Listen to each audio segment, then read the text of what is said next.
So are you looking to potentially renovate your house? Maybe you're looking to sell your house and you're just looking for the best return on investment. Maybe you're looking to renovate your house just to make it more livable because the inventory out there, what you would buy elsewhere, it's not there. Well, this video is going to go over the top 5 return on investment, best investments for your renovations.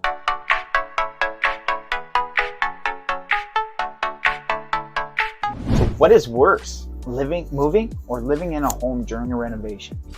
Well, making the decision to sell and find a new home, or just make your house, the home you're currently in, the way you want it. This is a mental battle.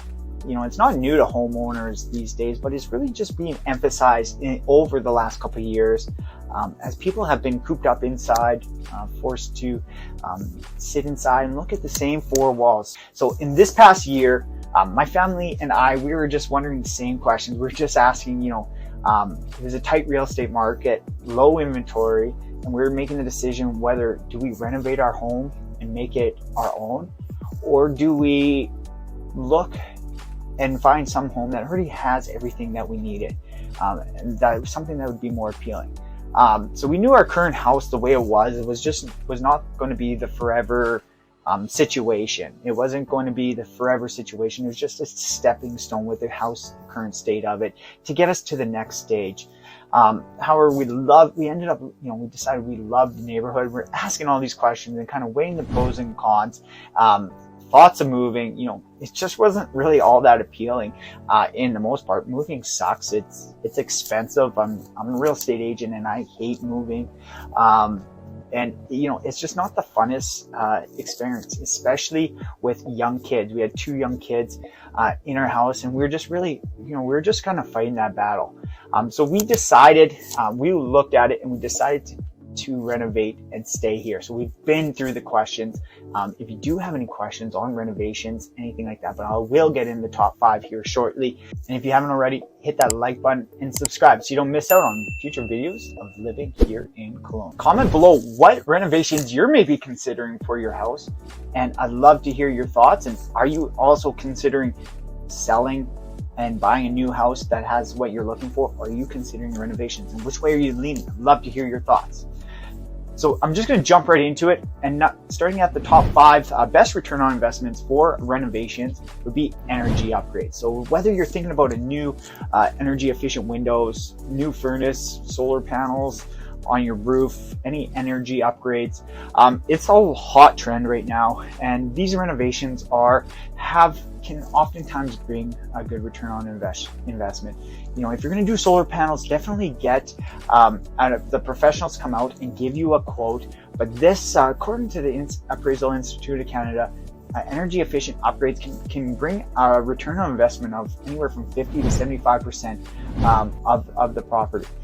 What's the benefit of it too is also brings down your monthly cost. So doing the energy upgrades, if you are going to live into it long term, it's going to bring down your monthly costs. And maybe you can have, if you get solar panels on your roof, maybe you don't have to, you're not going to pay anything in electric bills. Some houses, it doesn't really pay off.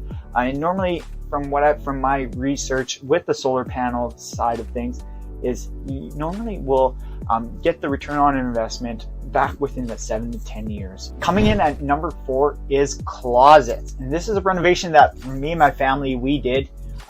We actually took out some closets, but you may want to add some closets there. It's really hard to really put an estimate on the rate on return, but well-designed closets will incur a potential that buyers consider closet space. So if you have a walk-in closet, the house is more likely to sell. A lot more people are looking to sell homes or looking to buy homes that have walk-in closets. Definitely desirable, but so well-designed, organized closet with ample storage space will just make sure that the her side of the closet, which is 90% of the closet, let's be honest with you, let's be honest, that's the situation, but it is a good investment to go into. So we went in this investment, we actually took out a closet and we built in a smart system that from IKEA. So we didn't spend a whole lot of money. We went the IKEA route.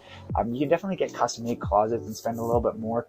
But we felt this had the best return on investment, and it has everything we want because we had all the different inserts, drawers, the drawers pulling out, hangers, place for my wallet, places for watches, that sort of thing. It really gives a great opportunity for you to be able to purchase it. So that's the closet side of things, is one of the renovations that really it's tough to put a value on, but it is something that is quite often overlooked. And if you can do the built-in ones, that shows great return on investment. So after energy upgrades and closets, coming in at number 3 is probably one that you would have on your list, but it's really updating the flooring. So whatever type of flooring you have, maybe you have carpet. If it was like ours, we have a dog and 2 young kids, 2 kids under 5, and this carpet was just going blacker and blacker by the day with a light carpet initially to start with. Wasn't looking like its original carpet. So we chose to go with the vinyl plank, which is kind of the new, really durable flooring. This allowed us to really increase our value. The Appraisal Institute estimates it roughly around 50 to 75% of return on investment on that one. I would debate higher because this, really just gave it a lot more of a polished feel. We kept the carpet in the bedrooms. I don't know if you're like me. I like having carpet in the bedroom. It's just nice on the feet when you get up in the morning. But if everybody's different, and some people hate having carpet throughout the house, so it's easy to put the vinyl plank in. It's relatively cheap to put in, and the return on investment is really, and the durability on it with 2 young kids and a dog, it's just really what we were really drawn to. And it's easy to change down the road if we want to change it again in 10 years and go to a little bit higher end stuff. We'll say a 3/4 inch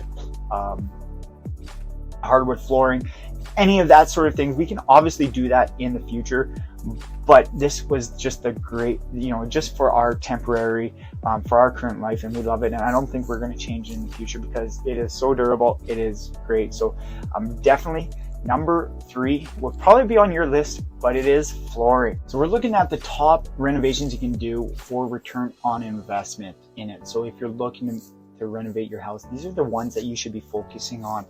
And coming in at number 2 is the bathrooms. So it's similar to the kitchen, but at number 2 here, the bathrooms in your home are really will offer somewhere between 75 to 100% of the return on investment. So that's one of the higher return on investment. You wouldn't get your money back out of it. So even if you don't want to replace the tub, there's other options that you can go. You don't have to do everything in its entirety. You can just replace the cabinetry, where you can go to either Home Depot if you want to do something a little bit cheaper, order in from IKEA. There's all these different things you can do. You don't really have to go high tech in it, but a new renovated clean bathroom, with clean lines. At least if you are looking to sell your house, replace that caulking around your showers. That will bring a great return on investment. A lot of people look at it and you just really notice you have a clean set up bathroom, and if it's efficient and it really works for people, people are going to envision themselves living in it too. So when you are also doing these renovations, also keep in mind, if you are planning to sell, think about who the potential buyer would be for your property. So do you have young families moving into your neighborhood? Well, thinking maybe want to put double sinks. What we did is, because we're going to live in the house and we're decided we're not going to sell, we put in double sinks in both the downstairs bathroom and the upstairs bathroom. So it allows the kids it takes up a little bit more space, but it allows the kids to both wash their hands at the same time, and hopefully avoid some of the fighting. But it doesn't seem to help with the fighting, but it definitely allows them to be able to wash their hands at the same time. And it's somewhere you can just put the bath toys to dry out. So it's just little things like that. If you are looking to sell, think about who the potential buyers might be, and if you need help with that, reach out. That's what I'm here for. I'm here to give you this information to be able to help you out who might be a good good buyer, who might be the potential buyers, because that's what we look at when we are marketing homes, is we start at the end. Who's the end consumer likely going to be based on the demographics of your area, the style, the finish of your house, how many bedrooms, how many bathrooms, that sort of thing. Those are all the factors that we look at, who we're going to plan to market to down the road. So I'm happy to chat with you about that and help you through that. And if you haven't already, hit that like button and subscribe so you don't miss out on future videos of living here in Kelowna.